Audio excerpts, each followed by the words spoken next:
What's going on, guys? Welcome back to the channel. I wanted to share with you my preparing this evening and what is all this about and why do I have all this out.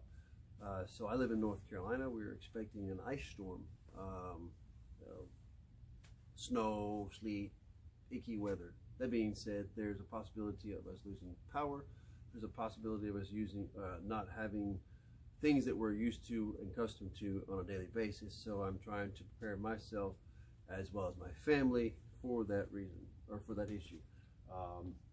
What do I have here set out here tonight would be, I've got my generators, of course. I've got a Predator 875, it's 8,750 watts of power. Peak run is 7,000. I have a smaller a smaller generator, which is the Harbor Freight. These are both Harbor Freight generators. This is a 900 peak and a 800 run. That being said, by the way, if you don't have a generator, this is a great generator. I like it, and I absolutely love my little tailgater. Little tailgater is quiet. It is kind of, it can be kind of smelly, I guess you could call it, because it's a 2-cycle. But I use a non-ethanol gasoline in my equipment, as well as you see here. Why do I have a chainsaw in my situation? I'll explain that in a second. I also have here 2 oscillating heaters. They are ceramic. So why ceramic heaters are good? Because they keep heat. They keep heat. They heat easier, I guess would be the best way to put it. I don't really have the exact way to go that, but I've done my research a little bit. I'm not very knowledgeable about it, but I know that ceramic is better than your typical space heaters. I also have my flashlights. I also have a battery charger system here, which is, by the way, I'm a Ryobi fan. If I haven't shared that with you, Ryobi fan. So I've got my 3 amp hour batteries, my 2 amp hour batteries, as well as my 4 amp hour batteries on here, charged up, ready to go at the ready. So when my family needs it, it's right here. This can help them charge up their electronics, keeping our cell phones up and going, keeping our flashlights running, whether I need a drill. Of course, I've got a drill ready to go should I need it for any reason. I may go a little overboard to some people, making sure you have power of some sort, whether it's your rechargeable batteries in your flashlights, whether it's rechargeable batteries for your game consoles, if that's what you so desire, or your little handhelds. But let me stop right there for a moment. I had a friend of mine today who asked me, he said, "Man, you're getting all excited about this. Why do you get excited about this?" I said, "I'll be honest with you. Why? Is because today's society, we don't know how it was back in the day, not having television, not having internet, not having a power grid, not having a reusable, a good main source of water if you're on a city water. If you had well water, of course, you're pulling out of a bucket and off you go, but you're having a sponge bath." But that being said, it kind of takes us back to take us back to the old days and give us a moment to spend time with our family and spend time with a book, spend time with a puzzle, maybe sitting around a hot fire, drinking a glass of hot chocolate or a glass of tea. That being said, whatever your choice of preferences and drinks or whatever I'm referring to, but just having some family time, that's what it does for you. He goes, you brought a good point out there. But just because of what I was saying a minute ago doesn't mean I should not be prepared. So let's talk about the generators for a moment.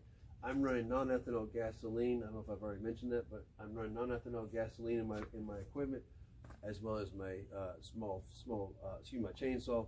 I'm using a very good brand of oil, which is Husqvarna. Of course, yes, Husqvarna is a steel that doesn't look good, but yes, it's like honey. It's real thick. Anyway, that being said, let's talk about how am I going to use my generator. So in this situation, I have 2 generators. As I showed you a minute ago, I will use a small generator to run my refrigerator inside my home. Inside of this building here, I do have a deep freezer as well as a refrigerator, and I will use those and keep those closed. Should I need to open those and start, utilizing what supplies I have in those, I will probably run a cord off of this guy. Now, let's talk about that just for a moment. Using the right cord for the right application. You don't want to run a 15 amp drop cord that runs 50 foot long to your refrigerator. You got a chance of tearing up your compressor inside your refrigerator or your deep freezer. I recommend you get the right cord for the job. Having a 15 having a 10 gauge wire is a good, maybe an overkill to some people, but if you're running it from a long distance, you have line loss over a period of time. And if you can avoid it, and actually you might notice it in some of your owner's manuals of those refrigerators and deep freezers and things like that, whether it be a small refrigerator or whatever, keeping a long cord, they don't really recommend it, but in the situation you have to do what you got to do to keep things going. But if you can run a small cord, now again, let's talk about the generator being close to your home. I just said a minute ago with a small drop cord. I will not be using a small drop cord in this situation. Is that what I recommend? Not necessarily, but in my situation, I would love to have this tied into my home, this big generator, but I do not. I rent my home, so they don't allow me to tie into that. And if I were to tie in, I would make sure I had a certified electrician to do so. And that being said, I will do what I can with heavy gauge wire to run it to my different compressors in my refrigerators. What I'm referring to when I say compressors, refrigerators, deep freezers, things of that nature. I will also try to keep my wife's coffee maker going. Happy wife, happy life. I will also try to use, of course I said the small generator will run my little, will use my big refrigerator that I keep inside my home. That'll run it, no problem at all. If you're looking for a generator, like I said, these are the great generators. I'm not going to do a product review on these right now. That's not what this is about. This is about being prepared for this situation, an ice storm that we're getting ready to receive. So I've got your flashlights here ready. I've got my heaters ready. I've got my propane. I've got propane heat should I need it. I don't have it out here for you to see, but I do have propane heaters. Now let's be careful with that.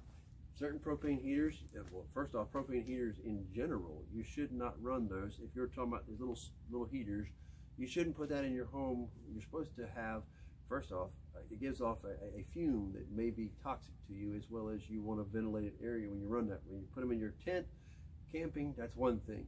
But in your home, which is a lot tighter than a tent, highly recommend you don't do it that way. But if you're using it to keep heat outside your home for some reason, why do I have propane on standby? Because if I don't have power, I don't have a way to heat my food other than, I could use a microwave, but I like my grill, I like my Blackstone, I can use those to heat and cook my food should I need to do it. Now, of course, that is being done outside of my home, not inside my home, because why? I just said a minute ago, not running propane in your home. So, how do I get power from my outside? I will have this a good safe distance from my home when it's in operation. Even when it's not in operation, you should have a decent, these have gasoline in them, and that's a chemical. That's a ball of fire, if you will. I mean, don't get scared there, but what I'm saying is, just be smart and use your brain and read the instructions on these things. They're great to have, but they definitely can be dangerous if they're used not properly. So I want to run. Let me switch it around. So I will be running these multiple different wires. Now, I'm not going to make a grid across my whole floor of my house so that my family has a trip hazard, because we might not have a good lighting. But I will also try to do what I can to keep things normal to a certain degree. So I will run this probably centrally located inside my home. And then, of course, I've got multiple pigtails which have multiple plugs. And again, I'm not running a lot of power. I'm not going to run a big this, that, and the other, but what I will be running, I just told you a minute ago, I'll be using my ceramic heaters to heat my home. Now, my home is very small, so I'm kind of lucky in that situation, but if for some reason the temperature, now I'm not expecting this, but if, that's that if factor, if there was an issue and I wasn't able to keep my home at a comfortable temperature because my generator or my heaters wouldn't keep up with it, and putting more and more heaters. Of course, I have more heaters, but you can only put so many on a generator. And you also have to use your brain. Again, making sure you have wires, you're having drop cords that are designed to be used for that heavy draw. But if I didn't have that ability, or I couldn't keep up with what was going on with the outside, as in being cold, and I needed to heat my house, I also have an RV. I can also hook my camper to my generator. I have an adapter that goes right here into one of these ports on the front, and I can click it in Again, making sure that my portable generator is a safe distance from where my camper is parked, and making sure that I can also not have a big loud piece of equipment running beside my camper. That would not be very nice either. Now, making sure what I've said a couple times already, keeping your generator in a safe distance. For, like I said, carbon dioxide is definitely not a good thing to have breathing back in your home. Like I said, my house is not tied into this in any way, shape, or form other than a drop cord. And I don't mean tied into my main system. It'll be coming through a window. I will use tape. I will use probably a towel of some sort. This is what I do. It may not be the safest way. I can hear people saying, "Oh my gosh, you're an idiot," whatever. You do what you have to do to survive. You have to do, cold it will set in if you don't have heat. So that being said, I want to keep this at a safe distance from my home so that carbon dioxide does not come back in through the window that I'm using the drop cord through. Whether I have to make two drop cords so that I'm not running a whole lot of draw on one drop cord, or maybe one space heater on this drop cord and one space heater on this drop cord. Using that's not a good idea. Maybe to run two drop cords, or one drop cord running two heaters off of, maybe not a good idea if you don't have the right cord for it. Again, that was, like I said, either be a 10 gauge or whether it be an 8 gauge wire. With 8 gauge wire and 10 gauge wire, you can run 30 amps. This guy will peak out at 58 amps if you run it to its maximum capacity. Some of the plugs only say 30. For me, my camper is 30 amps. That is a good idea, I think. Like I said, if it gets to a point where there's an issue with getting all the cords plugged up and this, that, and the other, I can use my RV and try to keep a water heater going. Of course, my RV has that, and I have it on propane or I have it electric, so I can use either generator or use propane. Again, I was saying a minute ago, propane for my generator, for my grills, use it for my Blackstone, use it for my RV, things like that. So this is prepping for this little storm, if you will.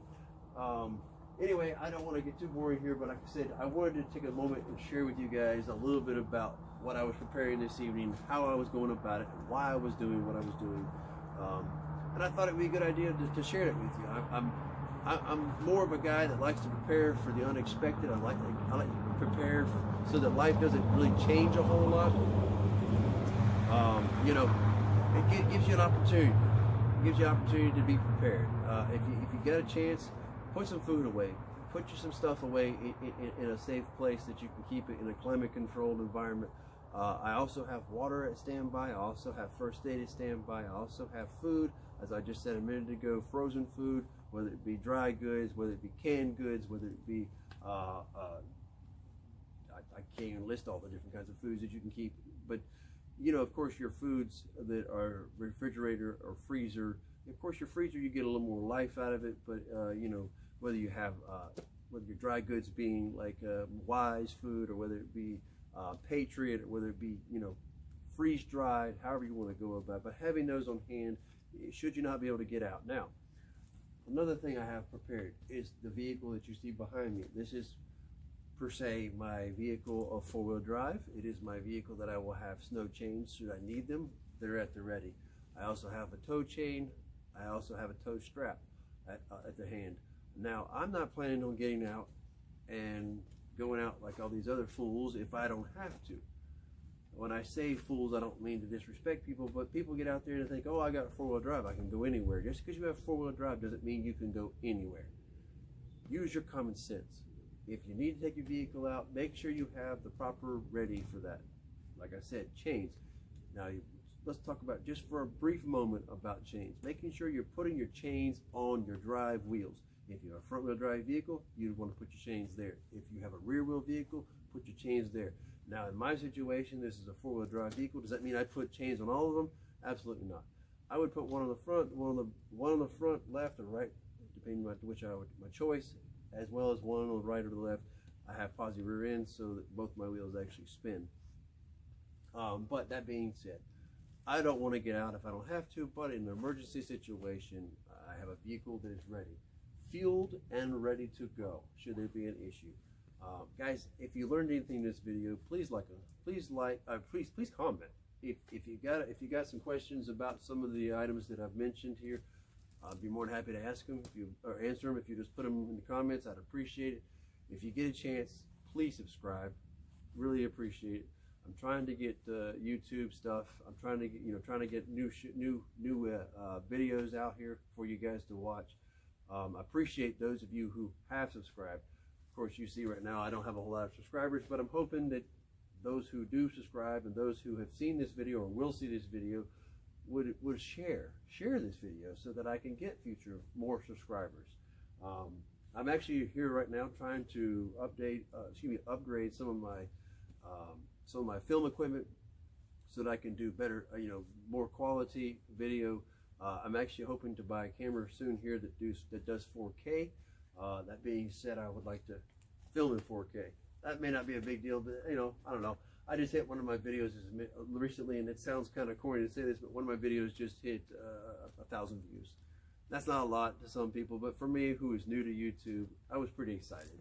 And it's actually one of my videos I didn't think would do anything, but anyway, I would like to get more subscribers. I'd like to get more views on my videos. I'd like to find some more videos that you guys want to see. Please leave them in the comments down below on any of my video. I will see them. I will do something my best to make it the video that you're trying to get to see. If it's a product review, whether it's survival, whether it's questions on how I live my life a certain way, whatever it is, like I said, you can see I'm a prepper. I like to prepare. I like to be prepared for whatever it comes. That being said, I'm not the best, but I do the best I can with what I have. But guys, if there's any other questions you have, please, like I said, leave them in the comments. If you get a chance, hit that notification bell so you get opportunities on my new videos that are coming out, and you can keep up to date with the videos. Again, I'll say it one more time. Please like, subscribe, and share these videos, and then hit the notification bell, guys. Thank you so much for watching this video. Please, if there's anything I can do for you guys on my end, please don't hesitate to comment. I mean, please, it'd be appreciated. Any comment's a good comment to me, whether it's a bad comment that you intended or whether it's a good comment you intended. A comment to me means that somebody's watching this video. Yeah, you can see the views, but it's also meaning that they've watched enough time to make a comment to say, hey, this was a great video. Do more of these.